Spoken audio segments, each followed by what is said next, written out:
Salut tout le monde, je suis Petit Villejuif et bienvenue sur ma chaîne YouTube. Aujourd'hui, nous allons parler du livre « Servir les riches » de Alizée Delpierre. C'est parti! Dans son livre, Alizée Delpierre explore la psychologie des ultra-riches en se basant sur les témoignages de leurs employés de maison. Ce qui différencie les ultra-riches des autres Français, c'est leur niveau de richesse bien sûr, ils possèdent une fortune considérablement plus importante que la plupart des Français mais aussi leur réseau social. Les ultra-riches ont souvent des cercles sociaux restreints et exclusifs, comprenant d'autres personnes ultra-riches, des personnalités influentes et des membres de l'élite économique et politique. Leur mobilité, les ultra-riches peuvent se déplacer facilement à travers le monde, souvent en utilisant des jets privés et en séjournant dans des propriétés luxueuses à l'étranger. Et leur mode de vie, les ultra-riches ont souvent un mode de vie luxueux, avec des maisons, des voitures, des yachts et des objets d'art parmi les plus chers au monde. Ils peuvent aussi se permettre des expériences extravagantes comme des voyages spatiaux, des safaris privés, etc. Voyons maintenant 5 concepts clés sur les ultra-riches en France que peu de gens connaissent. 1. Leur perception de la réalité est différente. Les ultra-riches peuvent avoir des perceptions différentes de la réalité en raison de leur richesse et de leur mode de vie privilégié. Ils peuvent avoir des attentes élevées et des exigences particulières en termes de services et d'attention, et peuvent être moins enclins à considérer les conséquences de leurs demandes sur les autres. Les ultra-riches ont souvent grandi dans un environnement où l'argent était abondant, ce qui peut les rendre inconscients des difficultés financières auxquelles sont confrontés la plupart des gens.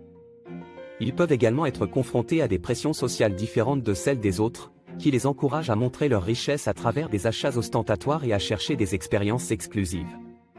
Un exemple concret de cette perception de la réalité différente pourrait être la façon dont les ultra-riches gèrent leurs finances.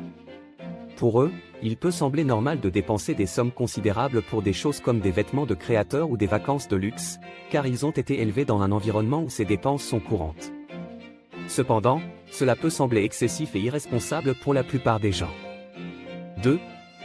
Leur rapport à l'argent est différent. Les ultra-riches ont souvent un rapport à l'argent très différent de celui des personnes ayant un niveau de revenu plus modeste. Ils peuvent voir l'argent comme un moyen de se procurer des expériences et des services exclusifs, plutôt que comme une fin en soi. Leur richesse leur permet également de s'offrir des services personnalisés et de haut niveau, ce qui peut parfois les rendre exigeants et impatients. Ils peuvent également avoir une approche plus risquée de l'argent, étant prêts à prendre des risques élevés pour obtenir des rendements plus élevés. Un exemple concret pourrait être celui des investissements. Les ultra-riches peuvent être enclins à investir dans des projets plus risqués, tels que les startups, les projets immobiliers à grande échelle ou les fonds spéculatifs, car ils ont la capacité financière de supporter les pertes potentielles et de parier sur des opportunités potentiellement lucratives. Par ailleurs, leur relation avec l'argent peut également se manifester dans leur mode de vie.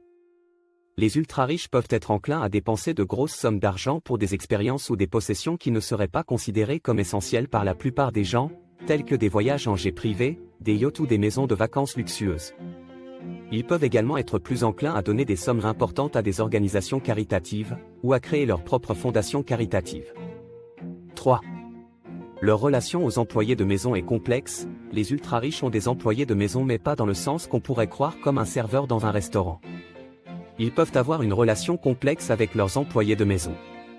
D'un côté, ils peuvent être très reconnaissants des services qu'ils reçoivent et considérer leurs employés de maison comme des membres de leur famille.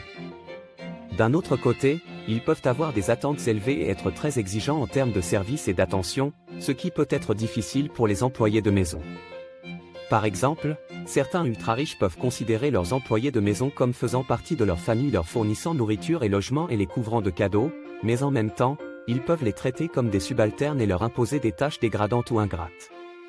De plus, les ultra-riches ont souvent des exigences strictes en ce qui concerne la disponibilité de leurs employés, qui doivent être disponibles 24 heures sur 24 et 7 jours sur 7, ce qui peut entraîner une charge de travail importante et un stress constant pour les employés. Enfin, les ultra-riches ont souvent des attentes élevées en termes de discrétion et de confidentialité de la part de leurs employés de maison, ce qui peut créer un climat de méfiance et de surveillance. Les employés de maison doivent être prêts à renoncer à leur propre vie privée pour répondre aux exigences de leur employeur. 4. Leur mode de vie peut être solitaire. Les personnes ultra-riches ont souvent un mode de vie très différent de celui de la plupart des gens. Ils peuvent avoir des emplois du temps très chargés, des obligations sociales et professionnelles qui les amènent à voyager fréquemment, et ils peuvent vivre dans des quartiers très isolés ou des complexes de luxe qui les éloignent des interactions sociales quotidiennes. ils peuvent avoir des difficultés à trouver des personnes qui partagent leur centre d'intérêt ou leur mode de vie, et ils peuvent également être méfiants envers les autres en raison de la perception que les gens cherchent souvent à les utiliser pour leur argent. Cependant, les ultra-riches peuvent également avoir des cercles sociaux très exclusifs, où ils peuvent interagir avec d'autres personnes de leur niveau socio-économique. Dans ces milieux, les relations peuvent être basées sur des intérêts communs, des partenariats professionnels ou des opportunités d'investissement, plutôt que sur des amitiés sincères et durables. 5. Ils peuvent être conscients des inégalités, bien que certains ultra-riches puissent sembler insensibles aux inégalités économiques, d'autres peuvent être très conscients des inégalités et chercher à les réduire. Cependant, leur façon de percevoir ces inégalités et de les aborder est souvent différente de celle du grand public. Les ultra-riches peuvent adopter une approche philanthropique, en créant des fondations ou des organisations caritatives pour aider les moins fortunés. Cependant, leur conception de l'aide peut parfois être biaisée par leur propre expérience de vie et de richesse, et ils peuvent être plus enclins à donner des dons ponctuels plutôt qu'à s'engager dans des actions de changement social plus profondes. En outre, certains ultra-riches peuvent être conscients des inégalités, mais considèrent que ces dernières sont une conséquence naturelle de la vie, voire même justifiées par le mérite ou le travail acharné. Dans ce cas, leur perception des inégalités peut être plus nuancée et difficile à comprendre pour les personnes qui n'ont pas grandi dans un environnement similaire. Avant de vous parler d'un 6e point clé bonus, je vous invite à mettre un pouce et à vous abonner. Sur ma chaîne, je vous offre des contenus variés allant des présentations de livres aux réflexions sur des sujets actuels. Je discuterai de tout ce qui est important pour moi et pour vous, et je ferai de mon mieux pour vous divertir et vous inspirer. Point bonus. Selon le livre « Servir les riches » d'Alizée Delpierre, les ultra-riches ont une conception de la richesse qui va au-delà de la simple possession d'argent. Voici les différents types de richesses qu'ils peuvent considérer. La richesse matérielle, il s'agit de la possession de biens matériels tels que les voitures de luxe, les yachts, les bijoux, les œuvres d'art, etc. La richesse immatérielle, cette richesse peut être liée à la culture, à l'éducation, à l'expérience ou aux relations. Elle peut se manifester à travers des voyages, des rencontres avec des personnalités influentes, des invitations à des événements exclusifs, etc. La richesse temporelle, les ultra-riches considèrent souvent le temps comme une ressource précieuse, voire plus importante que l'argent. Ils cherchent donc à maximiser leur temps en déléguant certaines tâches à leurs employés de maison, en utilisant des jets privés pour gagner du temps lors de leurs déplacements, etc.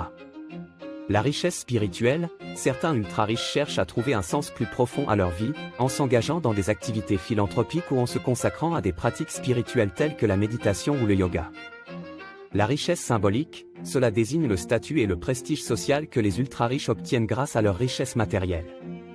Cette richesse symbolique peut se manifester de différentes façons, telles que l'appartenance à des cercles sociaux exclusifs, la possession d'objets de luxe ou encore la participation à des événements mondains prestigieux. Ces différentes formes de richesse sont souvent interconnectées et peuvent se renforcer mutuellement. Pour les ultra-riches, la richesse ne se limite pas à la possession de biens matériels, mais s'étend à toutes les dimensions de leur vie. C'était Petit Villejuif, et c'est la fin de cette vidéo. Je vous remercie de m'avoir suivi et j'espère que vous avez apprécié la vidéo. N'oubliez pas de vous abonner à ma chaîne YouTube et de cliquer sur la cloche pour être notifié de mes prochaines vidéos. C'est la meilleure façon de soutenir ma chaîne. Merci encore pour votre soutien et à très vite sur mes prochaines vidéos. À bientôt!